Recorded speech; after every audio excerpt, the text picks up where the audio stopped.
Hey y'all, I got a little spare time before I head into work today, so I figured I'd give y'all my 200 round review of this here EAA Windicator. I believe it is pronounced Vindicator, seeing as this is a German made firearm. I just wanted to give y'all some of the issues that I seen when I bought this thing. A lot of the review videos I watched, and I covered a couple of the issues, not quite all of them. Just wanted to give you the full scope of my first impressions after about 200 rounds with this. These come in 38 and 357. And they come in a 2, a 4, and I believe a 6-inch model, though I haven't seen any used. I've only seen those on the EAA website. I picked this up for $300 on Gunbroker. It's about $380 shipped FFL transfer. I don't really think you can beat that kind of value. You might be able to get, a 357 from Rossi or Taurus from about the same price. And I've held those in gun shops. I haven't shot any of them. This does feel better in build quality, maybe not material quality, as we'll get into. Starting with, you can see it's kind of two-tone. The barrel shroud is definitely made of a different material than the frame. And I hear the 38s look a little better there because the frames are made of a different material, seeing as they don't have to stand up to 357 pressures. One of the bigger complaints I saw was this barrel shroud pin walking out. There's also a set screw on the bottom, but it is indexed on the top.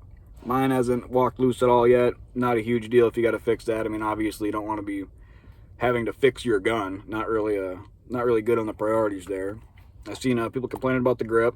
I was worried this was going to be hard plastic and I was going to have to, because I don't really think they sell much for this. I think they sell some wood replacements. I thought I was going to have to make a wood grip or something for it. It'd be pretty hard because, this is it goes over, there's no exposed frame on the back. You would have had to make a pocket in the wood and all that. But I'm actually a huge fan of this grip. It's certainly not rubber, but it is on the soft side of plastic. I got some pretty big mitts and it fits just perfect. It is great for recoil mitigation.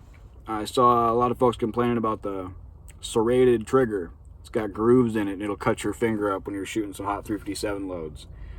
I think that is a good thing though. Just keep your finger nice and planted on there. I mean, if you're going to go throw a bunch of rounds of hot 357 down the range, you might want to take your Dremel to that and smooth it out. There was folks complaining about the cylinder release here, and that is a valid complaint. The Allen on it doesn't even look all that centered to me. It is a very small Allen size. I could see you stripping that out if it was extra tight. Mine was loose right out of the box. I got this as a gun store display model, 12 rounds through it. Before I even took it to the range, I popped this off, put a little blue thread locker on there and threw it back in. Just be aware when you do that, there is a little spring underneath this. Don't make sure not to lose that, and remember how it's oriented. I believe it goes this way on the back side, but don't quote me. About 150 rounds in, the grip did become extremely loose. There is an Allen socket head screw down there. Took like 10 cranks to get it all the way back. I didn't bother to put any thread locker on it, and even with it snugged all the way up, can't turn the screw anymore. The grip, you can kind of hear that, I bet. It still is a little flimsy down here at the base. Not the biggest concern. Obviously non-adjustable sights. I don't really see a big deal with that though. I did hear on a YouTube comment that all of these are shipped into the US as a 4 or a 6-inch model, I'm assuming with the barrel shroud removed, and the 2-inch snub-nose models are then cut down and added a 2-inch barrel shroud. So you'll see when you look up the 2-inch model, there is no crown on the muzzle on a 2-inch model. And even with this, I figured, I plan on doing some deer hunting with this next year. I wanted a 4 or a 6-inch, a little added accuracy, and I think these look goofy with the 2-inch. This full frame, medium frame revolver, the 2-inch barrel just looks kind of goofy of this, specific manufacturer. A lot of 2-inch magnums look just fine. I don't think this one does. I'm a pretty cheap bastard, so I got a motorcycle saddlebag, stitched it up with some wax thread and some tape measure clips, and made an inside the waistband holster. I see a lot of people complaining about the weight. If you're going to complain about the weight, then don't buy a metal frame revolver, or a steel frame revolver, I should say. They make some titanium frame ones. You can go spend $1,000 and have it weigh half as much as this.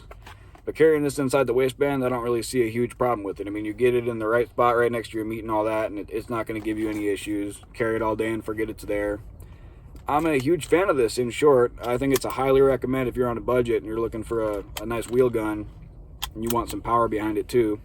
Now, 38 is a little more expensive than 9. Well, just 9, really. It is pretty cheap when it comes to the rest of the handgun cartridges that you'd actually carry with you. 357, not cheap, but reloading can mitigate that. I've been using a Lee hand press. Not a hand press, I should say, the Lee loader. Y'all know what I'm talking about. The one that you hammer everything into it with. those are real fun.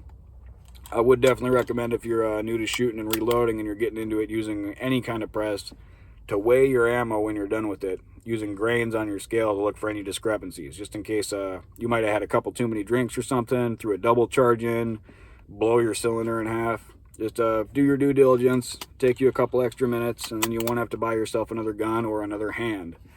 In short, though, I think this is a highly recommend.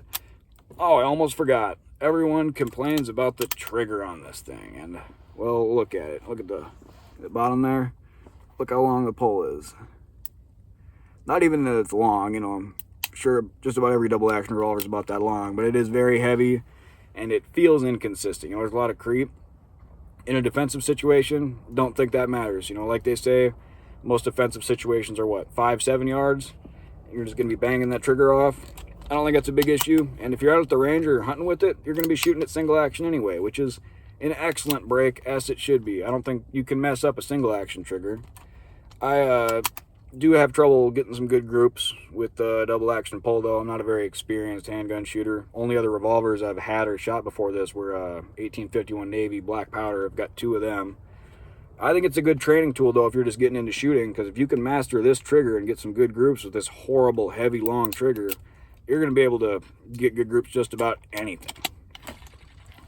Highly recommend.